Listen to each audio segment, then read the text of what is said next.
They said there's always a way back, that you should keep your options open, that you should play it safe just in case. But that's not how legends are born, that's not how empires rise, that's not how destinies are forged.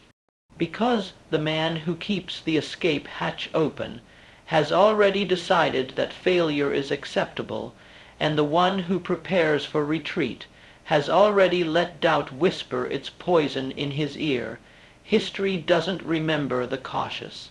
It remembers the defiant, the reckless, the obsessed, the few who looked at their comfort and lit it on fire.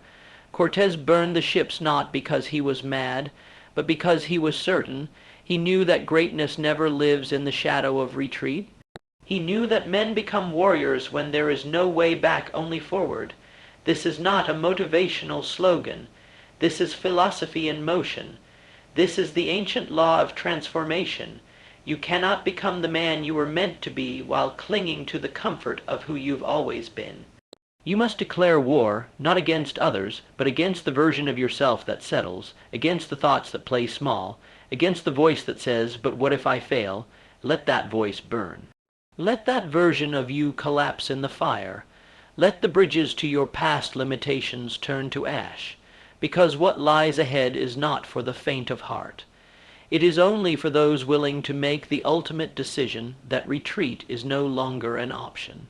You don't need a backup plan. You need a breakthrough.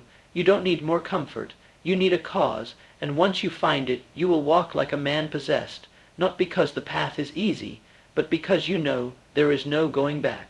This is where belief begins, not the kind that sits in a journal, the kind that bleeds through your every action, the kind that says, "I will not stop until this is done or I am." You think Edison had a backup plan. You think Ford gave himself a second route. You think Lincoln thought about quitting every time they mocked his failures. No, they lit the ships, and they never looked back, because belief is not a feeling. It is a decision repeated daily that says, "I will become what I must." It is self-hypnosis backed by disciplined action. It is the refusal to entertain any alternative other than total and complete transformation.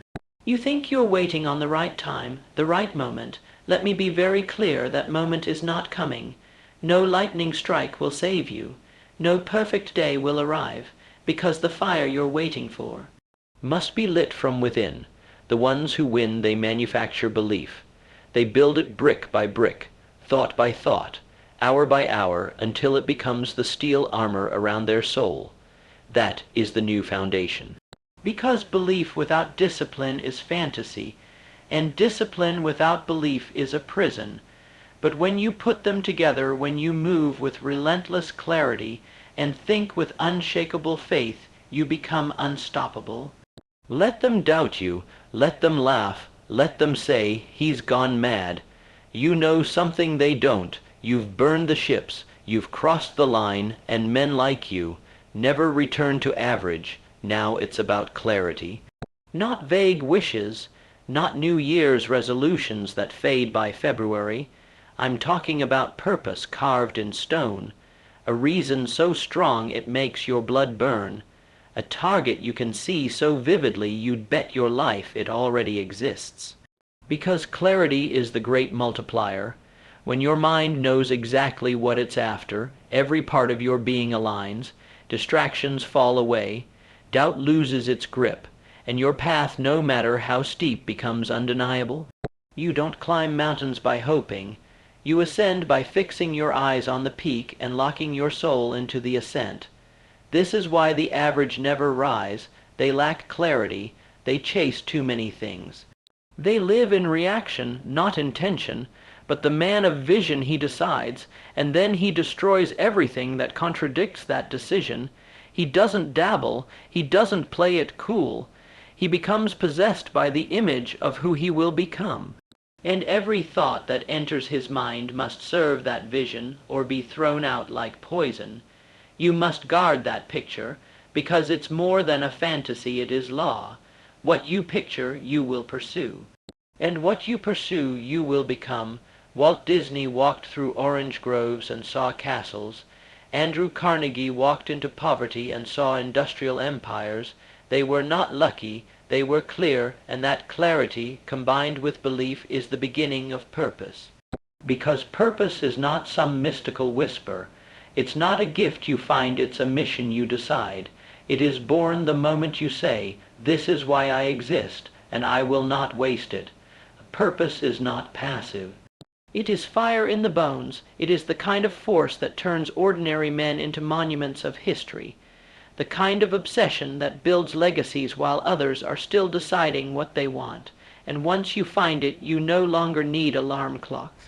You no longer need motivation, because purpose is fuel. It is divine rage channeled. It is discipline, electrified. That's why you burn the ships, because with purpose you are either going to win, or you are going to die trying. That is the level, that is the standard, and nothing less will ever lead to greatness. Now you move, not someday, not when it feels right, now, because purpose doesn't negotiate. It commands, and the disciplined man, he listens, he acts not based on mood, not based on circumstances. He acts because action is his duty. Discipline is the contract you sign with your purpose. It is proof to the world and to yourself that you meant what you said. Let the world talk. Let them wait for luck. Let them seek balance, comfort, applause. You're here for domination. You're here for mastery. You're here for a legacy so thunderous it shakes through generations. And that kind of life, that kind of greatness begins the moment you burn the ships.